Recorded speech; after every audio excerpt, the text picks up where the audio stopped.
Kalau perlu sampai FIFA nih salah, bubarin FIFA sekalian. Nah, sebetulnya ini jadi ironis kalau bicara divisi supporter. Apalagi sampai banyak nyawa begini. Ya. Dan ini harus dituntut. Ya. Kalau perlu nih, maksudnya kalau perlu dia benar-benar Bung ya, Presiden turun tangan langsung kalau perlu. Kalau memang PSSI dirasa kurang mampu Ya. untuk mengatasi supporter itu, kenapa nggak langsung dudukin? Panggil pentolannya, panggil per klaster, dudukin. Oke ya, kita sepakat ya. Kalau bola masih terus ada, jaga ya. Kalau nggak, gua bubarin ini semua. Bung Toel menurut gue nih hilang dari peredaran. Kenapa di ban apa? Ya, assalamualaikum warahmatullahi wabarakatuh teman-teman semua. Balik lagi bersama gua Vasco Rusemi di Macan Idealis. Nah hari ini kebetulan karena ini ya sudah mulai ramai diperbincangkan, bahkan sampai ke algoritma politik pun ini sampai gitu loh, diskusi mengenai sepak bola di Indonesia. Kita lagi berduka teman-teman semua dengan banyaknya korban, ratusan korban. Entah aslinya ada berapa, tapi berbagai macam versi muncul di publik dengan jumlah sekian, sekian, dan sekian. Nah kali ini gue mencoba untuk ngobrol mengenai sepak bola, ya gue undang orang yang ahlinya lah mengenai bola, Bung Toel. Ya mungkin teman-teman udah tahu semua ya Bung Toel. Dan satu lagi ini yang juga udah beberapa kali nemenin gue kadang-kadang kalau gue lagi butuh insight yang lain, Kang TB. Beliau juga pemerhati bola, tapi memang belum sekelas Bung Toel. Jauh. Masih jauh. Masih banyak pakar-pakar yang lain. Jauh. Tapi kan beliau ini punya channel YouTube juga kan, Bro? Iya, iya. Punya channel YouTube ya? Channel YouTube. Channel YouTube. Tapi Persib. Di Bandung. Boboto. Nah, dia berperan sebagai pemerhati Persib doang kalau di situ, di YouTube-nya. Saya penikmat sepak bola Indonesia. Oh iya. Bung, Ya, sehat ya Bung ya? sehat. Terima kasih. Ngeliat Bung Toel ini, gue sering lihat di TV, Bung. Oh ya, Sering lihat di TV. belakangan jarang. Belakangan. Itu maksudnya pertanyaan gue. Kenapa? Tapi biasanya setiap ada kejadian-kejadian kritis, Ya, Bung Toel hadir ya. dengan pandangan-pandangan yang sebenarnya mungkin jadi harapan para penikmat bola juga, karena kemarin si TB juga bilang kan, kalau Bung Toel lagi ngomong di istilahnya Be? Jadi Lagi komentarin. komentarin di sebuah pertandingan, itu orang menikmati secara taktis, secara teknis, bahkan sampai secara politis ya sepak bola akhirnya. Kalau orang yang bisa menelan informasi yang Bung sampaikan gitu kan. Ya, tapi kalau sekedar syariat yang ditelannya ya mungkin sekedar teknis gitu yang Iya. yang dirasakan di Betul. di informasi yang Bung Toel sampaikan. Jadi gini Bung, kejadian kemarin di Malang itu, ini memukul persepak bolaan kita ya. Gimana pandangan Bung Toel Ya. terhadap kejadian itu, Bung? Saya berpikir bahwa tragedi Kanjuruhan itu noda paling hitam, paling kelam dalam sejarah sepak bola Indonesia. Indonesia atau dunia? Bahkan dunia, bahkan sepak bola dunia ini paling kelam. Karena buat saya begini, secara filosofisnya ya, maksudnya kita menikmati sepak bola kan karena ada value. Kadang kita nggak bisa jelasin kenapa sih lu seneng sama sepak bola gitu kan. Cuma kalau orang sudah menjalani udah kadung, kita suka gitu loh. Bahkan sepak bola negeri sendiri yang sering kali carut marut, kita suka, nggak bisa membohongi itu kan. Nah buat saya sepak bola itu peradaban. Kenapa saya bilang peradaban begini? Simpelnya begini. Tahun ini tahun Piala Dunia. Saya ambil contoh Piala Dunia. Piala Dunia dari tahun 30 di Uruguay pertama kali sampai sekarang. Kalau kita lihat bagaimana pertandingan bolanya kan berkembang. Penampilan pemainnya berkembang. Teknologi masuk. Sepatunya makin keren. Iya kan? Nggak ada zaman dulu sepatu yang seperti sekarang. Bolanya juga berubah. Pelaksanaan pertandingannya berubah. Iya. Ada maskot, ada theme song segala macam, semua masuk. Artinya sepak bola itu berkembang, dinamis. Bintangnya selalu muncul, mulai dari Pele ke Beckenbauer, ke Johan Cruyff, ke Maradona dan sebagainya. Bahkan ke teknologi pakaian Iya. pun berubah ya. Betul. Kalau bicara soal keanggotaan FIFA, itu kan paling besar, bahkan melebihi anggota PBB, 211. Jadi bayangkan kalau Anda duduk sebagai sekjen FIFA atau presiden FIFA, Anda memang punya power yang besar. Maka bahwa kalau FIFA harus rigid, harus. Karena dia secara prinsip memegang kekuatan yang besar kan. Ini sih orang politik harusnya ngomong. Cuma maksud saya kenapa FIFA itu harus rigid begitu. Walaupun kemudian tend to corrupt-nya juga pasti besar kan begitu. Korupsinya Pasti dong. di dalam FIFA. Iya makanya Blatter turun kan begitu. Blatter turun karena sudah sekian lama memimpin FIFA ya. Maksud saya dalam konteks peradaban kan begitu. Nah sekarang memasuki peradaban modern. Jadi kita sangat dikejutkan campur aduk perasaan waktu terjadi tragedi Kanjuruhan kemarin tanggal 1 Oktober. Ada rasa tentu pasti berduka ada, sedih ada, marah juga ada. Karena nggak bisa menerima kenyataan seperti itu kan, korban yang begitu banyak. Karena misalnya kita bayangkan sejarah sepak bola tahun 85 tragedi Heysel, korbannya 39 orang. Ya. Itu udah heboh seluruh dunia. Heboh dunia ya. Iya. Belum zamannya televisi swasta kan kita nonton waktu itu nonton finalnya doang. Tahun 89 tragedi Hillsborough, semifinal Piala FA. Liverpool lawan Nottingham Forest 96 yang jadi korban. Itu saja sudah heboh. Sampai kemudian ada sebuah perombakan di sepak bola Inggris bahwa stadion nggak boleh pakai pagar lagi. Dan ternyata itu kan membuat penonton lebih beradab. Tentu dibarengi dengan administrasi yang nonton itu terdata. Makanya waktu Eric Cantona melakukan tendangan kungfu, berarti memang nggak ada pagar itu. Eric Cantona kungfu ke penonton yang menghinanya, mengejeknya, tidak ada pagar dia ini, dan terdata juga siapa yang duduk di situ gitu loh. Nah itulah perkembangan sepak bola. Jadi ada sebuah kebingungan dalam pikiran kita, dalam peradaban yang makin maju, dalam era sepak bola yang makin maju terjadi yang seperti ini. Kan prinsip bola itu kan merayakan kemanusiaan karena kaitannya tadi itu. Jadi prinsipnya satu nyawa pun nggak boleh hilang dong. Untuk sepak bola atau karena sepak bola. Jadi ketika korbannya ratusan, yang seliweran itu mau 125, 129, ada yang bilang berapa 80, 200. Ini udah pasti ada yang salah. Pasti udah ada yang salah. Pasti ada yang salah kan dengan itu. Iya, iya. Jadi buat saya waktu pertama kali mendengar berita itu adalah itu. Ya, satu korban pun pasti ada yang salah, apalagi Iya, sekian satu korban banyak. aja ada yang salah. Iya. Setuju. Ya. Nah, jadi itu sebenarnya kan gini Bung ya. Kalau bicara fenomena kerusuhan sepak bola di dunia ini sebenarnya masalah klasik. Ya. Itu selalu ada. Ya. Tapi banyak perdebatan nih sekarang muncul di beberapa kalangan di sosial media. Katanya aturan FIFA itu tidak mengatur soal ini, tidak mengatur soal ini, bahkan katanya soal gas air mata pun nggak diatur dan lain-lain. Kalau terjadi kerusuhan seperti apa, harusnya kan ini sudah memang harus dikonsepkan rapi sebenarnya. Kalau ini masalah klasik, gimana pandangan Bung di situ? Saya luruskan bahwa aturan FIFA sedemikian rupa yang terus berubah itu dalam satu era ke era itu makin detail kan. Jadi dalam sebuah regulasi namanya FIFA Stadium Safety and Security Regulation itu dicantumkan. Pasal 19 itu dengan jelas-jelas disebutkan bahwa dalam prosedur pengamanan tidak boleh bawa gas air mata dan senjata api. Berarti bawa aja nggak boleh apalagi digunakan. Prosedurnya begitu. Kan begitu tuh. Nah sekarang yang aturan sepak bola itu yang kalau dalam bahasa hukumnya lex sportiva, lex specialis, disosialisasikan nggak ke aparat keamanan? Atau aparat keamanan itu paham itu begitu memasuki arena sepak bola? Kan ketika ada sebuah pertandingan ada panpel yang melaksanakan pertandingan itu.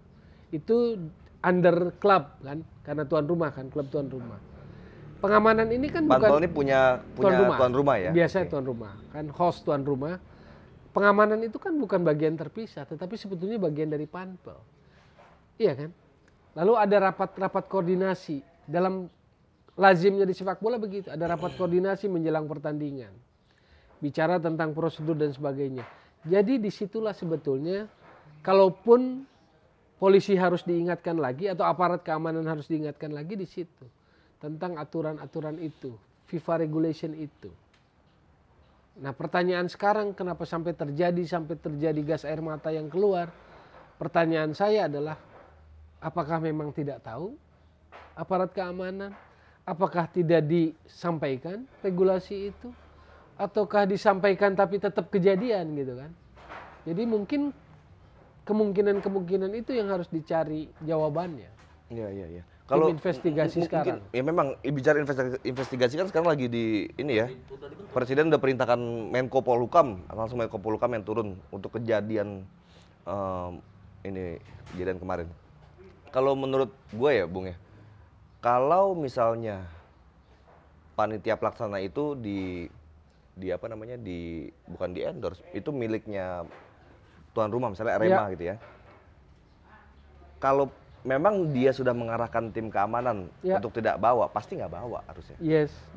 Kok gue punya keyakinan ya, pandangan pribadi gue, ini belum diarahkan tim keamanan. Jadi nggak bisa juga kayak kalau toh mau kita salahin polisi, kadang-kadang gue merasakan kayak kurang fair. Belum tentu polisi yang salah di situ, karena kalau memang nggak boleh bawa kan harusnya di lapangan udah nggak pasti nggak bawa. Kan itu Bung ya? Iya. Aturan itu kan biasanya kalau polisi kan kalau memang ada aturannya begini kan dia ketat. Tapi jadi pertanyaan gue di awal tadi Bung, FIFA cuma mengatur tidak boleh ini, tidak boleh ini, tidak boleh ini. Tapi dia tidak berpikir nggak misalnya kalau toh memang kejadiannya seperti itu, gimana cara keamanan nanganinnya? Itu kan kejadian yang besar. Ya di regulasi itu sebetulnya bukan itu aja, tapi dicantumkan mitigasi juga, mitigasi emergensi situasi. Maka stadium itu harus memenuhi persyaratan itu.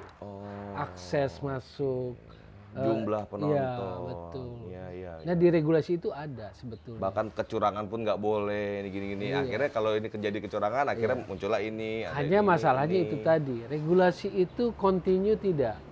Karena kan kalau kita bicara aparat keamanan, dia bukan football family, bukan keluarga sepak bola kan, bukan organik sepak bola. Jadi ketika dia memasuki menjadi partner dalam hal pengamanan, maka dia harus tahu atau terlibat atau aware dengan regulasi sepak bolanya kan. Nah menurut saya ini penting gitu loh. Dalam kasus dari tragedi Kanjuruhan ini penting untuk di stressing gitu loh. Jadi saya khawatir jangan-jangan entah PSSI itu juga tidak mensosialisasikan regulasi itu kepada pihak aparat keamanan. Yang diberi atau tuan rumah? PSSI atau tuan rumah yang mensosialisasikan kan harusnya? begini, tuan rumah dalam pertandingan Arema kemarin Persebaya memang Arema FC. Tapi dalam skala kita bicara lebih besar sepak bola, turunan dari regulasi FIFA kan ke PSSI dulu sebagai federasi. Federasi menggunakan tool regulasi itu untuk pelaksanaan kompetisi kan. Lewat LIB. Caranya dia menunjuk operator liga, namanya LIB. LIB lah yang menggelar kompetisi, menjadi kompetisi resmi. Klub itu adalah bagian dari organ pertandingan itu kan, panpel itu kan. Jadi maksud saya gini, betul kalau bahwa panpel Arema sih menurut saya sih pasti ini akan salah sih betul. Tapi apakah kita cukup dengan korban dengan skala yang sangat banyak itu? Luar biasa itu kita hanya nunjuk panpel Arema gitu kan. Kalau perlu sampai FIFA yang salah nih. Kalau gitu dong. Iya. Bener nggak? Bener nggak gitu? Iya makanya nariknya kan begitu. Kalau perlu sampai FIFA yang salah nih. Bubarin FIFA sekalian. Agak terlalu mengada-ngada. Karena persoalannya regulasi itu kan sudah continue terus di deliver lah oleh FIFA. Nah biasanya Bung, Ya, Bung Towel ini kan udah malang melintang lah di dunia sepak bola ini ya. mudah-mudahan. Udah sangat malang melintang ya Be. Banget. Paripurna. Paripurna ya kan. Sampai udah jedang diundang sekarang. Kan kalau udah urusan normatif. Iya. Yang normatif udah jangan Bung Toel, ini mah yang lain aja dulu. Iya. Nah, biasanya di setiap pertandingan apakah aturan-aturan FIFA tersebut itu biasanya memang di-deliver dulu kepada panitia oleh PSSI? Biasanya. Pertandingan-pertandingan yang aman-aman aja kita bicara deh. Jadi prosesnya Gimana begini. PSSI sebagai otoritas tertinggi sepak bola Indonesia nunjuk nih. Misalnya saya nunjuk Kang TB. Kang TB adalah operator liga. Diberi wewenang untuk kelola liga. Kan di sana aspeknya adalah aspek sepak bola dan aspek bisnis. Sponsorship, partnership kan gitu, broadcasting di situ. Yang ngatur kompetisi namanya operator liga. Di drop lah semua regulasi itu. Licensing club, apa semua regulasi di drop. Sekarang kan tinggal melakukan sosialisasi itu kepada klub-klub. Maka selalu ada namanya pertemuan-pertemuan tentang apapun, media officer, tentang pengamanan, tentang segala macam. Bahkan di federasi sendiri kan ada yang namanya security officer. Jadi yang membinangi masalah pengamanan. Semuanya ada. Jadi sebelum kompetisi itu biasanya terjadi itu. Namanya kayak refreshment lah. Yang wasit refreshment kan begitu. Yang manajer juga refreshment. Karena PSSI dan operator liga akan mengeluarkan ini regulasi pertandingan. Regulasi pertandingan itu adalah apa yang boleh dan tidak kan dalam sebuah kompetisi. Lu gimana menurut lu, Be? Lu kan gini lah, lu kan termasuk ini ya bisa dibilang salah satu fans garis keras lah. Penikmat, gue cuma dan penikmat fans. aja. Ya, Penikmat sepak bola nasional. Nasional, tapi kan lu kalau hati lu kan lebih ke Bandung. Penikmat, Penikmat. klub gua Persib, tapi gua update dengan Liga Indonesia ini cukup update. Lu gimana ngamatin ya, Bro? Dari pola apa ya? Pola fans klub garis keras ini. Enggak, jadi banyak tuh. Kalau kemarin gua coba wawancarain ketum PSSI Iwan Bule, Bang Iwan Bule itu. Beliau bilang biasanya yang fanatik itu di klub-klub besar. Biasanya katanya kan. Nah, ini sebenarnya dan itu lagi fenomena yang sudah klasik itu masa begini nggak beres-beres. Ini harusnya siapa nih? Padahal sampai kemarin katanya PSSI udah bikin ini ya, divisi khusus supporter ya. Nah sebetulnya ini jadi ironis kalau bicara divisi supporter. Jadi baru di era Iwan Bule lah PSSI ada divisi khusus yang menangani bidang supporter. Dengan kejadian Kanjuruhan ironis nggak? Menurut saya jadi ironis. Karena pertanyaan besarnya apa yang dikerjakan divisi itu? Kalau yang dikerjakan divisi itu adalah hanya jambore-jambore supporter, acara-acara yang sifatnya seremonial, ya menurut saya sih akhirnya tidak menyentuh akar permasalahan. Dari fanatisme yang kadang meluap-luap tidak terkontrol dan jadi anarkis kan. Sebetulnya kan problemnya itu. Tapi kalau sekedar hanya menyelenggarakan yang sifatnya seperti itu, maka itu menurut saya sih divisi itu malah bukan sesuatu yang patut dibanggakan, justru akan menimbulkan pertanyaan. Diadakan organ khususnya tapi kejadiannya terulang-ulang dan malah ini sangat memalukan gitu loh dengan skala korban yang begitu besar. Jadi menyentuh nggak esensi persoalan supporter. Saya nggak merasa diri pakar tahu banyak tentang supporter. Kalau sepak bola iyalah karena kecintaan, tapi saya nggak pernah menjalani kehidupan yang sangat paham tentang supporter, gitu loh. Ya. Nah itu kan harusnya bagaimana tuh menyentuh itu. Fanatisme kan nggak masalah menurut saya sih, karena dalam industri sepak bola itu kan sebetulnya adalah hal yang menjadi quote on quote kan jualan, value. Di Inggris derby Manchester ketemu kan Pep Guardiola ketemu Manchester United, derby London itu kan jualan, itu big match, rating tinggi, harga iklan pasti tinggi.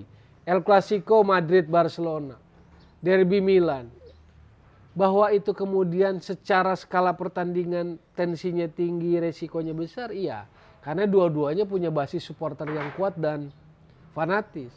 Tapi sekarang bagaimana yang membuat fanatis itu jadi dewasa, jadi paham sepak bola, dan tidak destruktif untuk sepak bola kan itu. Mengelola fanatisme itu. Buat saya sih itu sih.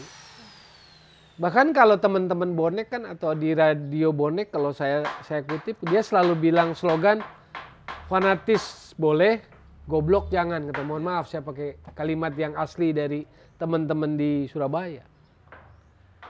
Sesederhana itu kesimpulannya, supaya kecerobohan atau apa ya namanya, korban-korban yang menimpa diri sendiri makin berkurang. Jangan terurang terus gitu loh. Oke Bung, kalau begitu ceritanya, berarti kita kalau menarik kesimpulan bicara ya, sebenarnya berarti di dunia ini juga masalah ribut antara supporter itu memang udah ada atau memang udah sering? Ada di belahan dunia manapun. Ada memang itu ya. Amerika Latin, Boca Junior dengan River Plate, bahkan yang tim sekota itu pasti sengit. Boca Junior, River Plate kan Buenos Aires. Cuman dua aja kan mewakili entitas yang berbeda, identitas. River Plate menengah ke atas lah. Kalau bahasa sederhananya borju. Boca Junior kalangan ke bawah, buruh, pekerja. Lazio pekerja. Roma ya penguasa lah, yang borjunya lah segala macam. Ada juga itu. Itali, iya, Itali kan Milan di atas, Turin, Juventus. Itu Italia Utara menunjukkan kelas mereka sebagai kalangan atas di Italia. Maka Maradona almarhum menjadi sangat dipuja-puja, dianggap sebagai dewa di Napoli karena Napoli selatan kan, kota selatan, dianggap miskin, kalangan rendah di Italia, kere gitu kan, lu nggak bisa apa-apa. Waktu dia patungan bisa bawa Maradona dan Maradona bisa bawa Napoli bawa juara, kan mereka berdiri tegak semua itu rakyat Napoli. Makanya stadionnya disebut Stadion Maradona sekarang, diberi nama itu. Karena mereka punya harga diri yang merasa gue bisa bersaing sama lo orang utara.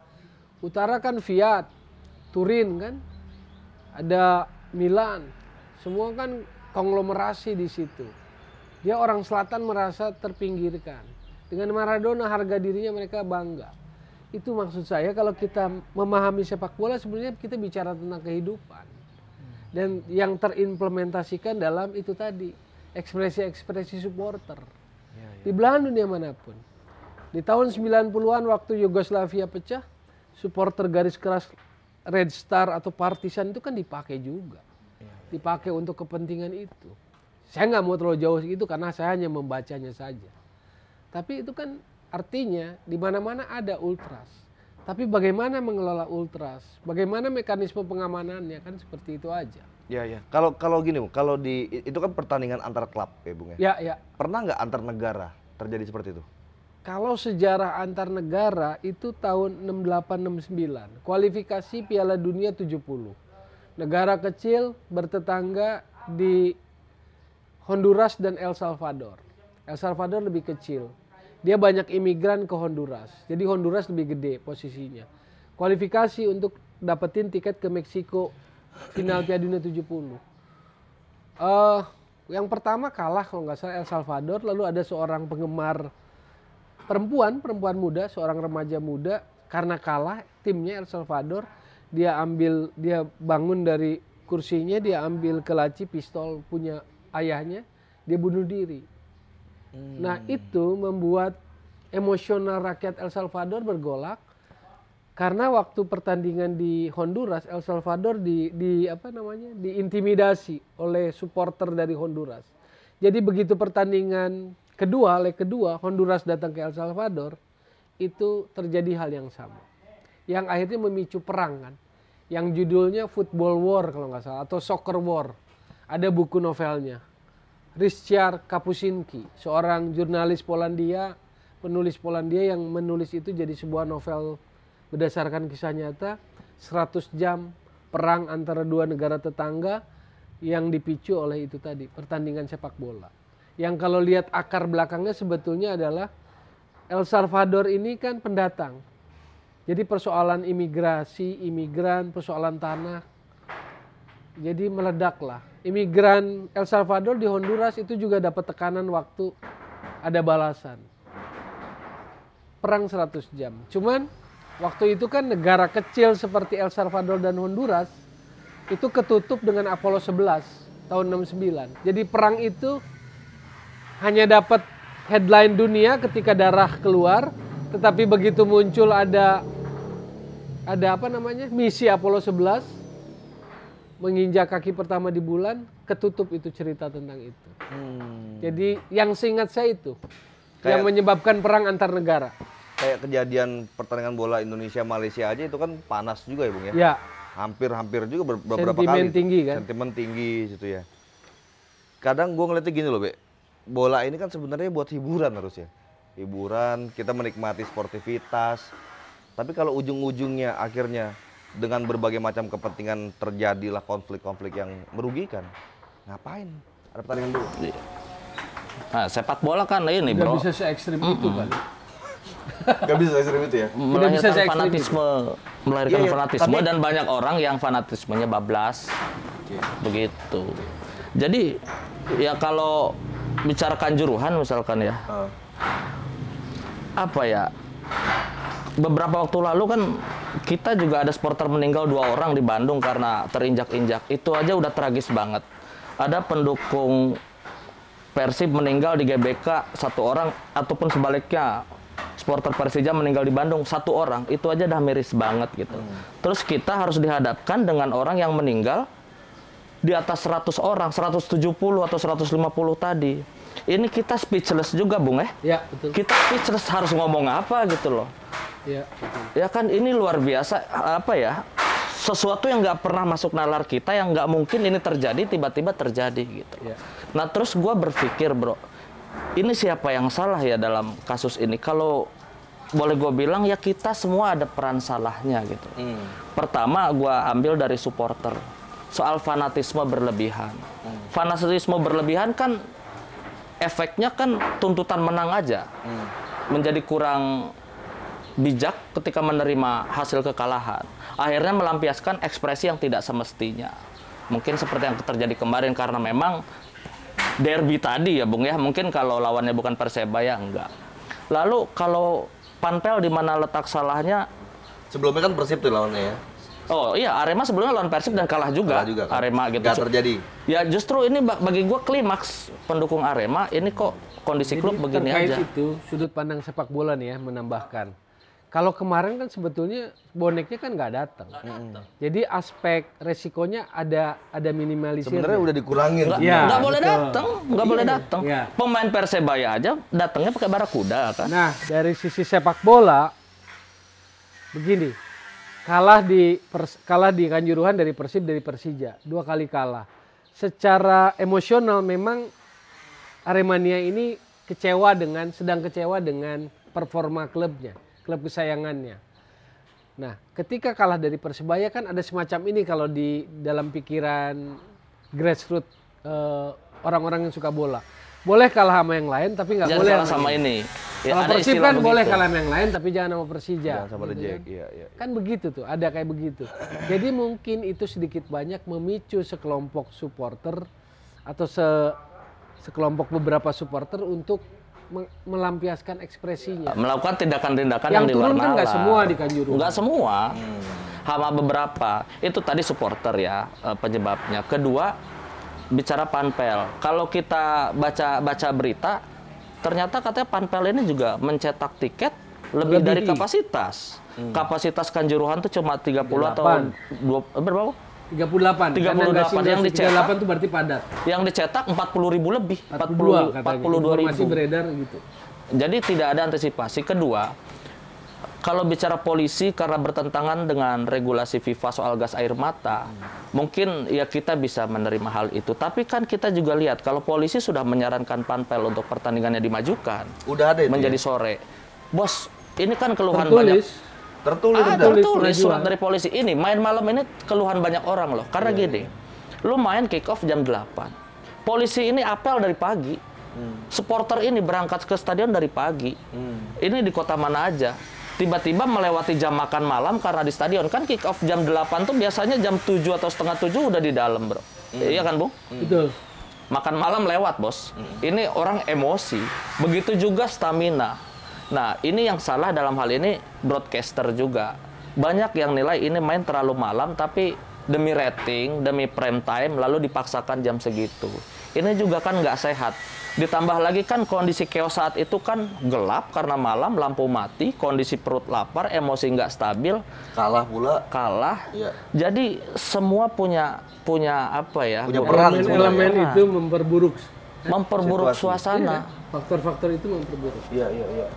Iya, memperburuk Karena supporter itu kan kadang dari jauh ya. Kanjuruhan itu kan 25 km dari kota. Ada supporter kan berangkat dari siang katanya sampai sore, lalu masuk. Memang nggak makan malam betul. Nggak makan malam. Iya. Terus kan di Ya, awal orang nggak musim makan tuh kan lapar, kejadian emosi, tuh. Bang. Iya, di awal musim kejadian karena pertandingan malam, pulang larut, capean, kecelakaan kan banyak. Banyak. Minum aja susah, bos. Karena masuk stadion itu, botol kan nggak bisa, harus pindahin ke plastik, Bung. Iya. Lu megangin plastik lu sampai jam berapa? Otomatis lebih cepat habis lah itu minum kan. Artinya mungkin dehidrasi juga. Pokoknya secara psikis dan secara fisik main terlalu malam itu kacau. Dan ini keluhan banyak orang. Bahkan yang dipikirin bukan gimana pemainnya, tapi gimana supporternya, penontonnya jadi ini ya. Bukan. Untuk Fokusnya kan bukan. jadi. Kalau gua ngobrol sama beberapa pemain pun mereka merasa kemalaman itu, bro. Secara fisik udah nggak terlalu itu juga. Kan atlet ini bukan berarti main malam terus bangun siang. Bangunnya tetap pagi. Ya kan? Di saat jam istirahat, dia baru selesai. Dan kalau main kick off jam 8, selesai jam 10, sampai rumah tuh jam berapa? Proses loading keluar stadion aja bisa makan waktu 2 jam lebih. Jam 1, jam 2 dini hari itu baru sampai rumah, bro. Artinya pihak broadcaster juga di sini atau operator liga ada salahnya juga gitu loh. Ya kalau mitigasi gue yakin udah dilakukan dengan bonek tidak datang, lalu tim tamu Persebaya datang dengan kendaraan rantis, itu sudah mitigasi bagi gue. Cuma ada hal-hal lain itu tadi, soal over capacity yang tidak diperhitungkan. Lalu juga mungkin reaksi aparat menyikapi emosional penonton saat itu juga menjadi pelengkap lah. Ditambah lagi suasana-suasana kayak gitu, Bung ya. Ya. Tapi Bung, ini kan terbaru pemerintah udah bikin tim pencari fakta. Ya. Ada komentar nggak, Bung? Ya buat saya sih memang dengan skala korban yang seperti ini negara harus hadir. Saya lihat hukum positif yang coba ditegakkan. Tentang aparat, Kapolri langsung memberikan tindakan. Tentang anggota TNI juga Panglima memberikan tindakan. Yang saya simak dari pemberitaan terakhir. Fakta kita harapkan mereka bisa independen sehingga lebih transparan apa yang terjadi. Cuma dari aspek sepak bolanya menurut saya, kan problem utamanya ini adalah pertandingan sepak bola. Nah belum muncul kan, belum muncul penjelasan, pertanggungjawaban. Kan ini problemnya di sepak bola. Negara hadir betul, sudah di situ. Tapi kan nggak boleh jadi ini tertutupi dengan ini. Jangan melupakan hukum bolanya gitu, hukum sepak bolanya. Karena ini punya dampak menurut saya sih. Tahun depan kita tuan rumah Piala Dunia U20. Apakah FIFA tidak berpikir ulang? Menurut saya sih dia akan berpikir ulang dengan kejadian ini.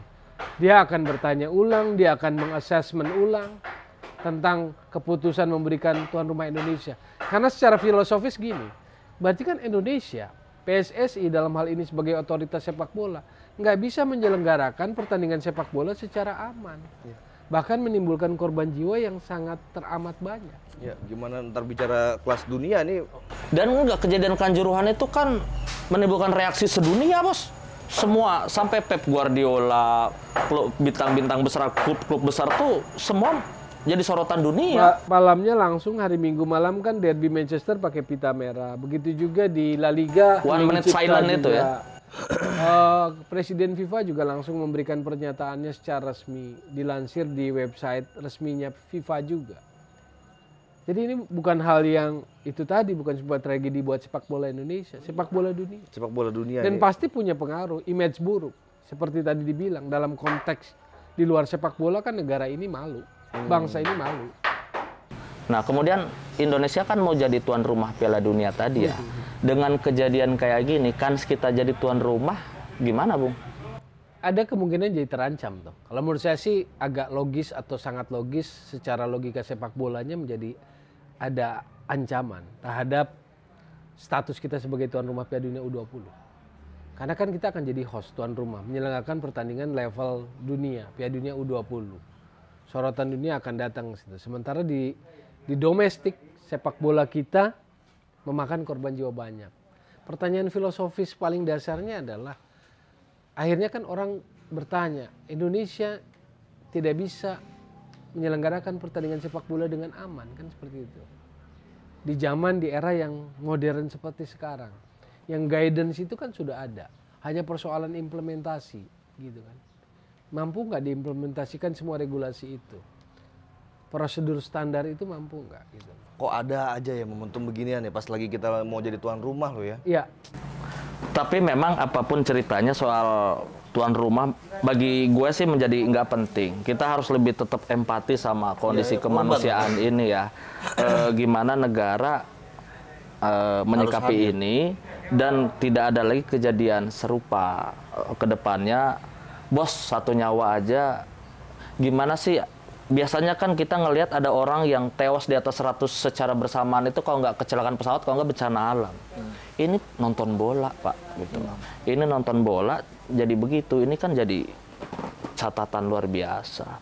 Tapi setiap kejadian sih ada hikmah, Bung ya. Ini kan dengan kejadian di Kanjuruhan, kedewasaan supporter juga mulai terbuka. Doa bersama mulai ada. Surabaya yang tadinya mungkin menjadi rival di Kota Malang menjadi turut bersimpati. Bandung dan Jakarta bersatu doa bareng, gue lihat di Bogor. Ini ada hikmah di balik ini. Semoga ini juga membawa apa ya, nilai positif ke depannya sih Bung, kalau kata gue terkejut ya, dan gue salut, bangga pada Pak supporter, bahkan sampai kayak kemarin ya, bonek pun Persebaya bikin acara apa namanya, Doa bersama. Tapi menurut gue mungkin ya Bung ya, kalau gue boleh berkomentar sedikit ya, gue pengen juga intinya biar rakyat kita ini jangan terlalu terus dipolarisasi. Udah politik polarisasi, bahkan bola pun jadi polarisasi. Ini sebenarnya momentum juga bagi para supporter untuk bisa duduk bareng, kalau perlu tangan petisi. Ya. Misalnya The Jack duduk sama Persib gitu ya. itu sering dilakukan di tataran elit, tapi harus disadarkan sampai ke grassroots, Bos. Ini sampai bener-bener bukan cuma elitnya bro yang duduk bro. Jadi bener-bener pentolan-pentolan per klasternya kalau perlu. Duduk bareng, kita bikin seremoni bareng-bareng ya. Kita duduk bareng. Ini sudah berbahaya buat kita. Sport kita tidak lagi menjaga sportivitas, dikedepankan pertarungan terus. Iya. Jadi ini momentum tepat loh sebenarnya. Momentum harus jadi movement, jadi gerakan harusnya. Dan gerakan sebuah kesadaran. Iya. Dan itu akan memberikan sebuah apa ya? Pressure untuk memaksa ya harus berubah. Gitu. Harus Bung, karena ini ya tadi kan dibilang satu nyawa aja ini udah berlebihan. Iya. Apalagi sampai banyak nyawa begini. Iya. Dan ini harus dituntut. Iya. Kalau perlu nih, misalnya kalau perlu dia benar-benar Bung ya. Presiden turun tangan langsung kalau perlu. Turun tangan langsung, panggil tuh penanggung jawab. Kalau memang PSSI dirasa kurang mampu untuk apa namanya mengatasi supporter itu, kenapa nggak langsung dudukin? Panggil pentolannya, panggil per klaster, dudukin. Oke ya, kita sepakat ya. Kalau bola masih terus ada, jaga ya. Kalau nggak, gua bubarin ini semua. Daripada rakyat gua kena. Ya, gua kadang mau coba berpikir ekstrim mungkin Bung ya, bagi para penikmat bola, tapi jangan karena kita mau menikmati bola yang ujungnya fanatismenya jadi berlebihan. Ya bisa dong harusnya Bung ya, kita sedikit memaksa karena ini sudah berakibat nyawa di situ. Gimana pandangan Bung Toel di situ? Ini kan semua soal kesadaran ya. Kalau dalam titik supporter kesadaran, kedewasaan gitu loh. Makanya saya nggak pernah setuju misalnya supporter masuk dalam undang-undang, supporter seperti dikelola oleh institusi yang resmi ada di PSSI. Karena buat saya itu pilihan menjadi supporter itu pilihan paling merdeka dari individu manusia. Kita saling menghargai aja. Kalau Anda biru, ya saya merah. Itu kan pilihan-pilihan selera gitu loh. Nah makanya kalau Anda mau jadi supporter yang bagus ya munculkan aja kesadaran itu dari diri sendiri. Nah ini memang momentum. Saya lihat ada sebuah pergerakan yang bagus, ada doa bersama dan sebagainya. Harusnya gerakan ini bisa lebih kuat gitu loh. Lebih powerful lah buat perubahan, buat angin perubahan, dorongan yang kuat. Sayangnya saya lihat parsial aja ya. Terjadi serentak tapi sporadis gitu loh. Yang saya lihat seperti itu. Bayangkan Bung, ini tanpa ada supporter lawan aja. Begini. Yang nggak sehat sebenarnya bola tuh harusnya ada supporter lawan, supporter rumah kan harusnya enak gitu ya, seru. Tapi tanpa ada ini aja begini kejadiannya. Gue nggak kebayang gimana kalau turun dua-dua supporter itu. Gue nggak tahu apa yang terjadi di situ. Dan ini benar-benar momentum, seharusnya ini momentum yang harus dipakai sedikit memaksa. Menpora nih harus tegas juga di sini gitu loh. Bener-bener harus mampu nggak Menpora ya panggil ini. Menpora enggak sih, peran Menpora lebih ke PSSI, Bos. Apa? Lebih ke PSSI dalam hal ini. PSSI ya. Tapi gua melihatnya cabang olahraganya banyak deh pusing. Gini, Bro. Gua melihatnya bukan dari pertandingan sepak bolanya tok momentum ini. Karena gue lihat ini udah bicara nyawa rakyat Indonesia. Jadi pemerintahnya memang harus turun langsung untuk in charge gitu, Bro. Dengan tekanan kalau perlu. Dan namanya kekuasaan. Saya pikir dari sudut itunya betul, tapi dari sudut sepak bola juga harus ada stressing. Makanya dalam terkait tim gabungan independen pencari fakta itu saya lihat kan sisi hukum positif negaranya yang turun tangan, tapi sisi sepak bolanya belum. Sosiologisnya ya. Sepak bolanya kan belum. Dalam hal ini kan otoritas itu ada di PSSI. Katakanlah partnernya kan kalau negaranya kan Kemenpora itu kan belum kelihatan. Respon-responnya belum kelihatan. Ini sudah kalau sampai hari ini kita tapping atau rekaman video ini kan berarti sudah 3 hari tapi belum ada juga pernyataan yang bertanggung jawab siapa kan nggak ada. Ya kalau cuma sekedar datang ke sana berkunjung, ikuti berduka cita, ya itu oke. Ya, Tapi ya. langkah selanjutnya biasanya jangan dilupain. Iya. Jangan sampai kejadian lagi, begitu kan, Bung? Iya. Ya buat apa kalau cuma sekedar oh ya seremoni Terulang lagi. terulang lagi dan akhirnya rakyat kita jadi korban. Yap. Nah terus Liga gimana Bung? Ini kan sementara terhenti 1 pekan. Ini akan dilanjut atau tidak baiknya? Saya pikir itu kan 1 pekan pernyataan LIB ya, operator liga. Tetapi kan dengan pernyataan presiden menjadi waktunya kan belum ditentukan, menunggu hasil verifikasi itu. Dari verifikasi itu apa? Kan percuma liganya jalan tapi dengan pola lama atau kecerobohan lama. Kecerobohan ini kan, kelalaian ini yang harus disingkirkan. Di saat presiden sudah bicara untuk dihentikan, otomatis keputusan tertingginya untuk menjalankan lagi harus presiden lagi ngomong loh. Nggak bisa menteri yang ngomong loh harusnya. Harusnya ya, ini presiden udah bicara langsung loh. Kepala negara, kepala pemerintahan bicara stop dulu, hentikan gini, rapikan dulu semuanya. Ini kan itu sebenarnya presiden udah memberikan perintah tegas sebenarnya. Tinggal jajaran di bawah itu, gua ngelihatnya ini bukan dari faktor keamanan aja, Bung. Bukan dari faktor keamanan aja, tapi memang harus ada kesadaran khusus baik dari itu Menporanya, PSSI-nya, keamanannya, dan sosiologinya ya lah semuanya lah ya, Be ya. Tadi gue menarik tadi ya kayak TB bilang, nggak dipikirin nanti mereka belum makan. Kok lu bikin acara segini cuma ngejar rating? Sisi bisnisnya pun dijagain. Iya. Kan tuh alam semestanya sepak bola kan, Bung? Betul. Yang kita lihat jadi kan begitu kan. Betul. Bukan cuma satu faktor Aremanya doang disalahin juga nggak bisa. Iya. Itu berkaitan satu sama lain kayak rantai makanan lah jadinya, Bung ya. Iya kan, sepak bola profesional kalau di kita ada Liga 1 itu konteksnya juga ada bisnisnya, nggak cuma konteks sepak bola, nggak konteks sporting gitu loh. Cuma kan persoalan di kita kadang nggak bisa menyeimbangkan. Jadi equilibriumnya yang nggak pernah pas. Kenapa kadang kalau kita bedah misalnya positioning operator liga, mohon maaf, direktur-direkturnya atau yang menjadi pengambil keputusannya nggak punya atau minim sekali background sepak bolanya. Jadi artinya kalau kepentingan bisnis lebih terasa, cuan dikatakan di dalam tanda kutip diatur, dikendalikan termasuk jam tayang, maka kan kita harus bilang bahwa harus ada orang sepak bola di situ yang membela kepentingan-kepentingan tadi, kepentingan sepak bola. Kapan ini pertandingannya? Contoh begini, pertandingan Arema dan Persebaya. Ketika boneknya nggak datang, oke, satu hal, ada aspek kerawanan yang dikurangi. Tapi kan harus dipahami itu tadi, bahwa posisi psikologis dari Arema nih sedang gundah terhadap performa klubnya, klub kesayangannya. Kalah oleh Persib, kalah oleh Persija. Tapi harus dipahami istilah-istilah di lapangan bola, di grassroots itu bahwa boleh kalah main sama ini jangan.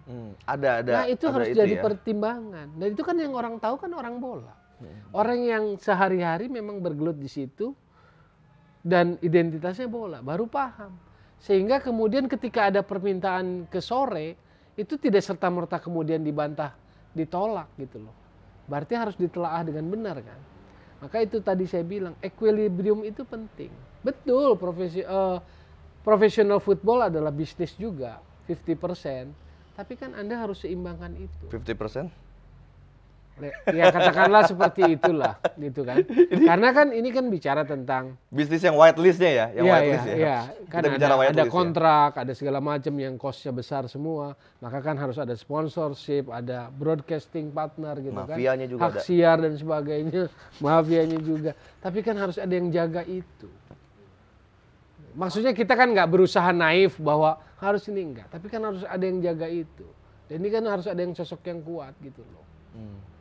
Kenapa Platini jadi UEFA, presiden UEFA? Kan background dia sebagai pemain bola, orang yang paham organisasi bola. Bahwa dia pasti dikelilingi oleh orang-orang ahli, pasti. Ahli bisnis, ahli marketing, ahli politik. Tapi kan dia bisa menjaga roh bola ini. Karena dia pemain. Makanya dia kan nggak serta-merta menyetujui VAR. Dia lebih memilih Liga Champions itu pakai 5 wasit. Untuk menjaga bahwa sepak bola itu tentang kualitas manusia yang makin meningkat. Kalau perangkat pertandingan wasit itu 3 dirasa kurang, 5 lah buat dia. Tidak serta-merta langsung menyerah pada teknologi gitu loh. Itu maksud saya pemahaman kalau Anda orang bola yang mungkin pure bola, romantic football, ya Anda akan jaga itu, keseimbangan itu. Kepentingan-kepentingan itu harus dijaga. Bukan kita menafikan, oh nggak penting bisnis, enggak. Karena nggak akan jalan juga industrinya gitu. Bung, kadang-kadang nih gini Bung, gue ini bicara keresahan hati gue Bung ya. Ya, Sebagai penonton bola yang Ya. kadang-kadang juga, gue juga nggak terlalu sering nonton bola sebenarnya. Tapi karena keresahan inilah yang membuat gue akhirnya, ngapain gue nonton bola ya? Gue menganggap nonton bola ini, sorry ya buat teman-teman para pecinta bola, jadi kayak nonton sinetron. Apalagi yang udah bicara kelasnya big match, itu masa nggak ada yang ngatur? Ini menurut gue aja pribadi, ini analisa gue pribadi ya. Koreksi gue kalau salah, maksudnya kondisi kebatinan gue gitu. Tiap nonton bola, ini udah klub ini sama klub ini nih, bertarungnya nih. Masa nggak ada, ya ngerti maksudnya Bang ya? ya. Ada kong kali kong di belakang mungkinkah? Iya ada pengaturan.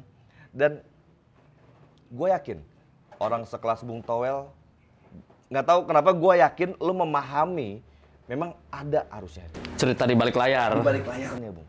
Atau gimana Bung? Iya pasti ada. Yang namanya pengaturan skor di belahan dunia manapun pasti ada. Kan begitu. Kalau kita bicara misalnya perputaran uang rumah judi, yang saya pernah tahu, data yang pernah saya dapat, itu 70% perputaran uang di Asia. 30% di sisa Di Asia, the rest of the 70%. world. Iya, 70%. Artinya kan Perputaran uang judi Yes. bola di Asia 70%. Iya. Asia ya. Wow. Artinya Eropa, kan ini kan besar-besar. the rest of the world Eropa. Iya. Oke. Kan bisa aja pemain-pemain juga dari sini kan. Dari Asia gitu loh. Nah, dengan fakta itu kan bahwa tidak ada yang imun dengan lingkungan sepak bola dimanapun itu. Berarti tugas kita orang-orang bola terutama yang di federasi adalah menjaga rumah sepak bola, menjaga lingkungan sepak bola, menjaga kompetisinya sehat kan begitu. Dari gangguan ini. Karena gangguan ini pasti datang. Itu indikasi-indikasinya ada. Contoh misalnya, kan sebetulnya kalau dalam bahasa bolanya football integrity. Jadi yang harus ditegakkan dalam sepak bola adalah football integrity, integritas sepak bola. Karena kalau kita tahu seperti yang Mas Vasco bilang bahwa gue malas nonton bola karena gue tahu udah diatur. Itu sebetulnya sepak bola mati. Karena daya tarik sepak bola karena kita nggak tahu yang akan menang kan harusnya itu. Maka orang nonton. Tapi ketika pertandingan Benar-benar fair secara teknis. iya, ketika dilihatnya. pertandingan itu sudah kita ketahui hasilnya, maka sebetulnya sepak bola itu Nggak mati. menarik kan Bung? Iya. Nggak ada unsur kejutan. Padahal kan selalu ada underdog bisa menang, kadang-kadang kan ada juga. Iya kan Iya, seperti itu. iya itu lebih tinggi golnya kan. Tapi kan seharusnya dengan meningkatnya partisipasi publik aware terhadap bola, ya hal-hal begitu juga makin terkikis bro, karena makin banyak mata yang melihat. Masa sih terkikis bro? Kalau gue lihat ya, ini secara kualitas ya, sepak bola Indonesia juga bertumbuh. Contoh partisipasi pemain terkenal dunia mulai pada main di Indonesia. Bahkan pelatih Persib sekarang Luis Milla bro, bekas pelatih timnas Spanyol. Persija, Thomas Doll. Begitu juga dengan pemainnya, Kremcik dan segala. Jadi pemain-pemain dunia kok, pemain-pemain Eropa sudah mulai main di Indonesia. Dan sekarang kenapa saya bilang tumbuh ya Bung?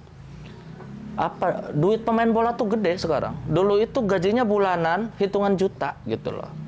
Kompensasi paling jadi PNS. Nah sekarang ini kontrak-kontrak pemain besar-besar. Puluhan miliar sampai ada miliaran. Jadi tumbuh sebetulnya sepak bola kita. Prabowo kemarin ngasih duit berapa miliar tuh, Hadiah 1 M. Sorry. 1 M ya? 1 M ya? Gue lupa. Nah, enggak. Miliaran lah intinya. Maksudnya Ini udah miliaran lah. tumbuh gitu loh. Industrinya, industri klubnya juga tumbuh. Yang dulu bergantung sama APBD sekarang sudah bisa mandiri dan itu bisa dijalani. Sebetulnya sepak bola kita tumbuh, bos. Cuma memang hal-hal yang negatif itu harus kita kikis sama-sama. Nah, menurut gua dengan banyaknya Minimalisir. Enggak, dengan banyaknya orang kritis kayak Bung Towel, dengan banyaknya supporter cerdas sosmed segala macam, bagi gua akan mengikis tindakan. Kan yang bahaya, pelaku-pelaku seperti itu, virus-virus sepak bola ini, itu masuk ke organisasi sepak bola. Itu yang bahaya. Karena kan berarti bergandengan. Kan itu sih teori umum lah. Ya kalau Di bidang apapun kan begitu. kalau kepentingannya Akhirnya jauh jadi lebih korup, besar ya kan? apapun cara kan bisa dijalani sama Iya. sama mafia-mafia itu gitu ya kalau memang ada itu ya.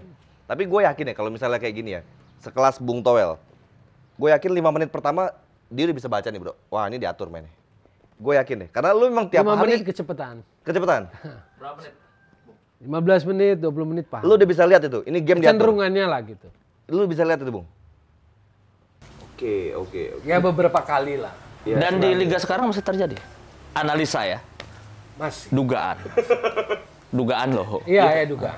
Nah, ini Kecurigaan Ya, saya orang, gitu. gimana nggak gini bro, sepak bola dunia aja masih terjadi, masa di Iya. Indonesia nggak terjadi kan? Iya. Ya naif juga loh be kalau lu berpikir Iya, begitu ya. Jangan-jangan kita mungkin ketinggalan kali, mungkin kita belum banyak gitu kan? Kan di luar udah banyak. Kita menunggu agar banyak nanti. enggak. Pertanyaan menarik buat Bung Toel.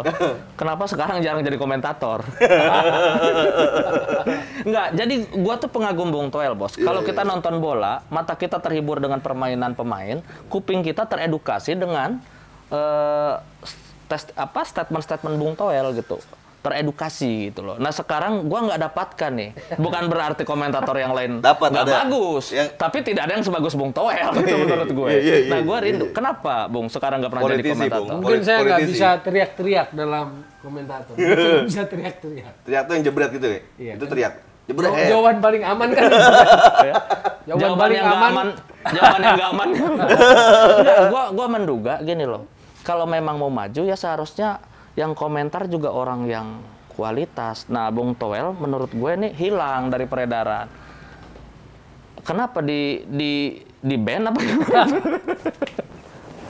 Ya kurang lebih seperti itulah. Nah, berarti benar. Lu ngebaca itu ya? Karena aneh, Bos. Karena aneh, maksud gue kita ini punya banyak orang bagus. Nah, Bung Toel kan menurut gue kan termasuk dalam kategori itu yang gue nggak dapatkan gitu. Iya. Kalau boleh tahu kenapa, Bung? Ah, lu gara-gara sama-sama orang Sunda aja kali lu gitu nggak? Enggak juga ya? Enggak. Bos, gue pikir semua penikmat sepak bola Indonesia sepakat lah dengan Bung Toel analisanya. Politisi OTP. Iya. Lo dia juga kan komentator bola luar, Bos. Iya, sama-sama sepakat lah. Dia kan Tanya dulu kenapa. kenapa itu yang sebenarnya perlu juga kita tahu tuh ya. Iya. Kan seharusnya Bung Toel bukan ada di YouTube ini. Iya. Adanya di siaran langsung bola. Mungkin faktor eksternal pasti terjadi. Keluarga Bayarannya sepak kurang bola. apa gimana? Atau jangan-jangan itu kali. Nggak mungkin. Tapi kalau pecinta bola mungkin bukan bayarannya di kepalanya Iya, pasti iya. ya. Apa tuh? Ya, Ya pasti ada faktor. Karena kan ketika kita masuk ke area sepak bola, kebetulan saya kan masuk di era yang turbulensinya tinggi ya. Era dualisme, harus mau nggak mau kita harus bicara secara konstitusional yang benar tentang sepak bola. Lalu ada pergantian dan sebagainya. Mungkin karena saya ada di epicentrum secara politik organisasi. Politik organisasi. Ya kan dalam PSSI juga pasti ada politik organisasinya. Di luar hal teknis-teknis yang aspek keolahragaan, aspek sportingnya kan. Jadi saya pikir kadang mungkin banyak tahu itu juga Kurang bagus ya. handicap buat orang-orang tertentu gitu loh. Jadi lebih baik tidak muncul gitu kan. Iya. Bahwa fakta ya kalau kurang lebih di band ya saya alami gitu aja. gitu ya. Ada juga. Sayang. Tiba-tiba nggak boleh siaran, nah kejadian lah pokoknya. Jadi udah datang ke studio? Untungnya belum. Oh belum. Tapi jadwal sudah ada. Tapi Di cancel. ya Tapi kan kalau bagi para penikmat bola dan penonton bola gitu ya kayak kita ini bro, ya Bung Toel ini tetap ditunggu walaupun nggak hadir. Kalau bahasanya hadir Ya dalam maksud semangat. gue intervensi di lapangan itu kan udah lumrah. Tapi kan masa nggak sampai apa-apa ke lah. studio juga deh. Tapi nggak masalah. Maksud saya kan itu bagian dari proses. Jadi saya jalanin aja sampai titik ini. Bung, sejarahnya Bung Toel akhirnya bisa dianggap sebagai pengamat sepak bola itu dulu lu pertama kali apa kok bisa lo jadi itu?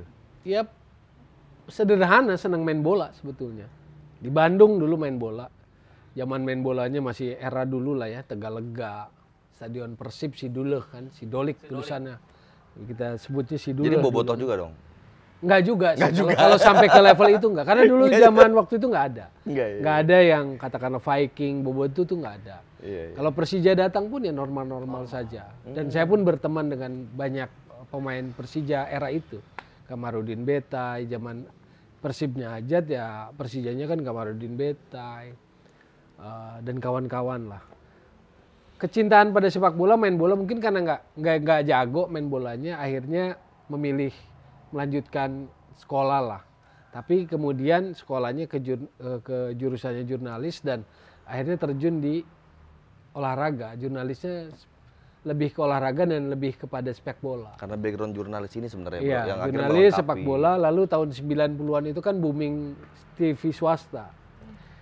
Jadi kalau nonton bola Serie A pertama kali itu ya booming tuh zaman tahun 90-an kan. Bung Rai. Ya ada Layanan Jaka Surya. komentator gitu. Ya, Kan. ya, ya, Saya ya. masih kuliah sebetulnya saat itu. Terus saya bilang, saya bisa nih jadi ini gitu kan karena kecintaan. Cuma dalam hati, tapi mungkin ada beberapa teman dekat yang mendengar saya pernah mengucap itu. Dan akhirnya memang terbukti. Beberapa tahun kemudian kan saya sampai di titik itu gitu loh. Iya, Setelah menjalani sebagai jurnalis televisi, lalu jadi akhirnya kan saya paham tentang sifat karakter TV sendiri, audiovisual. Bagaimana kita positioning jadi komentator tuh apa sih gitu kan? Mengantarkan informasi buat pemirsa. Sehingga kalau pemirsa itu mendapatkan hidangan utama, sebelum hidangan utama dia udah disiapkan dulu. Ada menu pembuka dulu, sehingga kan segar misalnya kan dikasih minuman dulu, ada teh manis dulu, ada kopi dulu gitu kan. Baru kita paparkan. Jadi ketika memasuki itu memasuki pertandingan, dia sudah mendapatkan gambaran tentang sepak bola itu, tentang pertandingan itu. Jadi waktu itu kita dikasih tahu Akhirnya bahwa tercipta juga teorinya ya. bahwa Alami. kita komentator itu adalah bagian dari show. Show-nya sepak bola, bahwa kita pelengkapnya. Dan mengalirlah terus kan, setelah jadi komentator, ya kemudian media sebetulnya yang mendaulat saya sebagai pengamat sepak bola. Yang kemudian isunya bergeser tidak sekedar soal teknis sepak bola, tetapi juga soal organisasi, soal aturan dan sebagainya. Atau sepak bola secara luas lah. Dan jaringan media pun Bung Toel juga ada gitu kan. Iya, dan Oke. kebetulan jadi praktisi langsung karena pernah masuk ke dalam jajaran profesional PSSI. Dia jadi pengurus PSSI Bung Toel ya? Iya, profesional. Gimana setelah di dalam PSSI yang Bung Toel lihat itu? Iya, waktu itu Dan kan sekarang tidak lagi. makin banyak tahu, hanya kan soal etika. Jadi kalau dulu saya berantem di dalam tanda kutip artinya berdebatnya di dalam. Ketika hasil keputusan keluar ya kita suka atau tidak suka ya udah. Tapi saat di luar kan beda lagi gitu loh. 2016 saya selesai ketika pergantian PSSI ditangani oleh Ketua Umum yang baru Edi Rahmayadi ya. Cuma waktu itu sebetulnya sempat ditawari untuk tetap di dalam di PSSI. Cuman saya memilih untuk tidak. Jadi kalau publik kan seringkali itu nyinyir kalau saya mengkritisi PSSI sekarang karena sakit hati gitu ya. Saya sama sekali nggak sakit hati. Saya cinta sepak bola gimana sakit hati gitu loh. Jadi enggak masalah. Karena nggak pernah memaksakan diri juga misalnya melamar ke PSSI atau dulu juga tidak. Jadi alamiah aja dulu pun masuk jadi profesional, jadi pengurus secara profesional di PSSI. Profesional, mana dibayar? Iya kalau kesekjenan saya profesional waktu itu. Oh dibayar berarti. Jadi saya dibayar. Saya menangani kompetisi, saya menangani football development. Jadi saya paham tentang kepelatihan, saya paham tentang pathway-nya kepelatihan. Saya kenal dengan banyak pelatih karena waktu itu ya saya yang meluruskan proses kepelatihan dari lisensi nasional ke lisensi AFC. Saya terlibat banyak di situ. Sampai sekarang.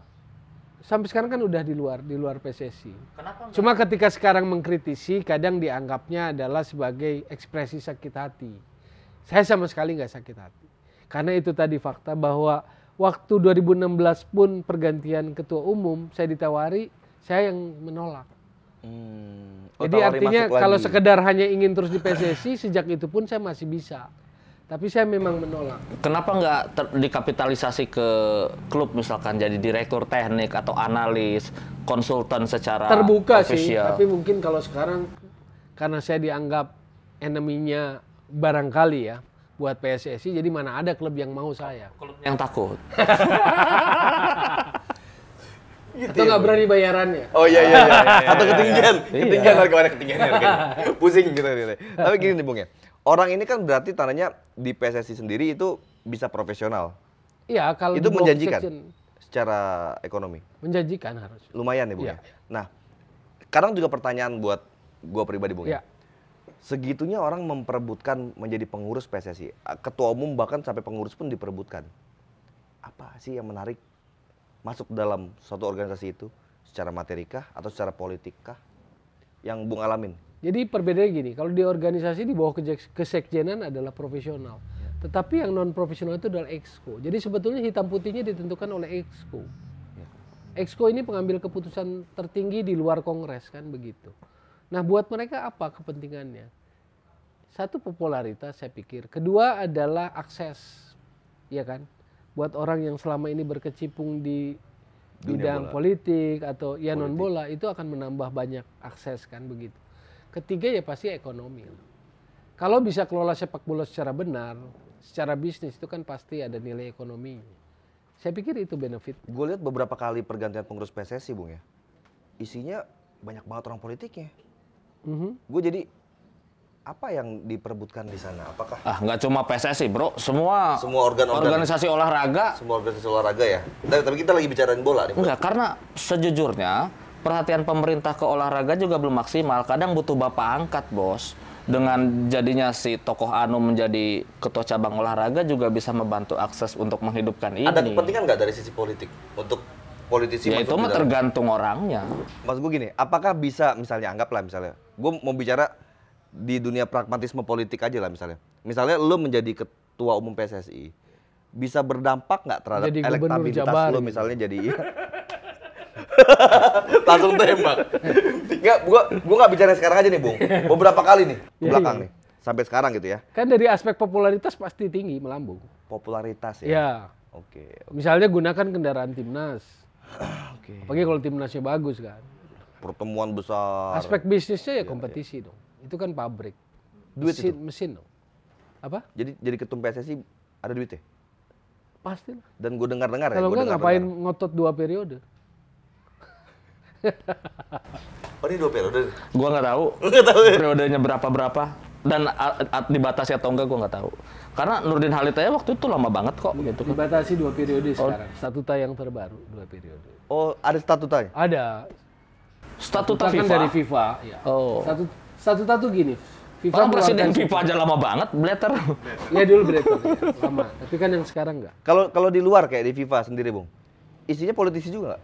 Pastilah banyak. Politisi, pengusaha seperti itu. Bro, bosnya AC Milan itu dulu Berlusconi, Iya, bos AC Milan dulu, Perdana Menteri. Perdana Menteri. Iya. Bosnya Inter Milan juga ada dulu. Erick Thohir. Menteri juga. Iya. Sebelum menteri itu. Nggak, artinya biasa kok sepak bola beririsan dengan kekuasaan itu biasa. Contohnya ya Berlusconi atau di Madrid Perez atau gimana ya itu juga kan bukan orang kaleng-kaleng gitu loh. Kekuasaan dan bisnis. Yes. Jadi pengusaha-pengusaha besar ada di situ, politisi besar pun ada di situ. Yes. Jadi wajarlah kalau akhirnya sepak bola juga akhirnya banyak dipolitisir dan banyak dibisnisin kan gitu kan. Iya.